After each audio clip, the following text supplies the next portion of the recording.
Well, hi, it's Sandra here, and it's a flippin' freezing cold January day. I got my hat on.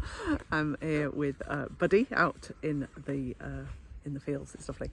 So happy New Year to you. I hope you had a lovely, lovely break. I took a couple of weeks out. It was great, actually.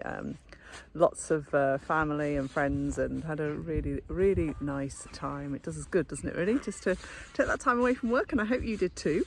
I reflected on my 2021 while I was off, and was really quite proud of myself, actually, for the things that I achieved last year. And on lots of different levels, personally and professionally, it was a really, really good year.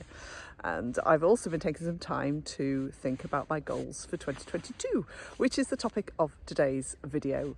It's I believe it's really, really important that you set some intentions for the year. Some people are really good at making them really crisp and clear. And I had a conversation with a friend yesterday, actually, and we were talking about how, sometimes goals, you can make them really clear, really specific, really grounded, with a strong timeline against them. And other times you just need to let them flow.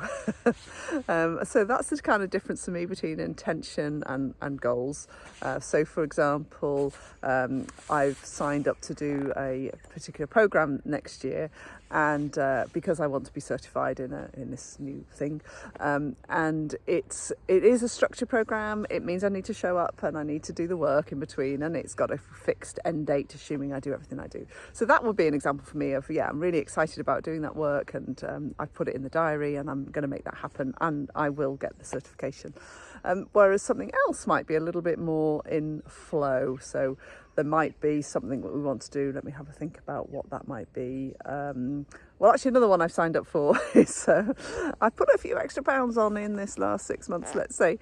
So I have signed up again with a structured program that means I need to show up weekly and be accountable for where I'm going. So I know that will work as well, because there's nothing more worse, is there, than sharing intentions with people and having to report back about how you've got on.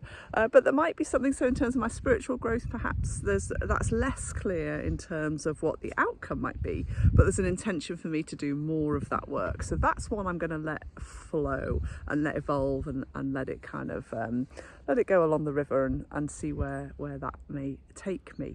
I do have an open spirit, so I'm very much in the saying yes to things that come along that are going to challenge me, as I did last year.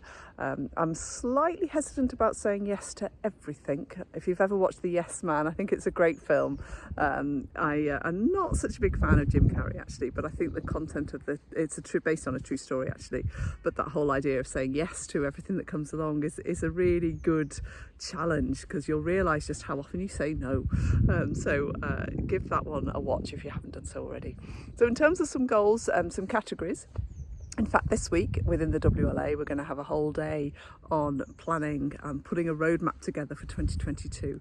And we work to the 4 energies of leadership. So we're looking at the physical energy. So we're going to be looking at things like exercise and nutrition and well-being and self-care and all the stuff that kind of fits in there, and what do people want to achieve.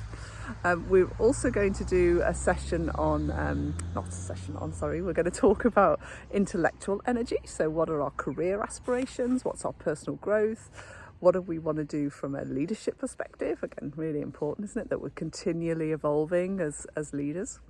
Then we're going to have a look at some categories that sit under emotional energy, so our emotional intelligence. So that's all about the relationships, whether they are our personal relationships with partners and loved ones, whether they're with friendships, whether they're work colleagues, whether they are contributing, for me particularly as well, how we're giving back, where's our contribution to the community and what are we doing there. So there's some quite interesting things to think about.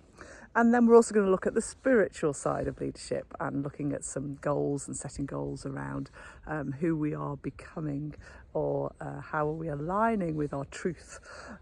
So there's some quite good work to do, and it takes some time, I have to say. I sort of keep going back and forth. Last week, me and the kids sat down around the table and we created some vision boards. We had lots of magazines and glue, and we love doing that. We do it every year. So I would also encourage you to create a vision board. You can do a digital one or a paper one like we did. That's another great way to bring forth things that you want to make happen. Amazing just how much you can do really when you set the intention. But the difference, my tip would be, find the feeling within. You have to find that, oh my goodness, I'm like excited, I believe that could happen. If you put something on your vision board or on your goals, it's like nah, you'll just get nah back. So you have to be intentional about what you want, and you have to get into a mindset of excitement and be inspired by what you want to create, because the world, as they say, is your oyster. So that's today's video. That's what I wanted to share with you. I'd love to hear what some of your goals are. Love to hear how you got on in 2021. And as they say, let's make 2022 an amazing best year ever. Take care. Speak soon.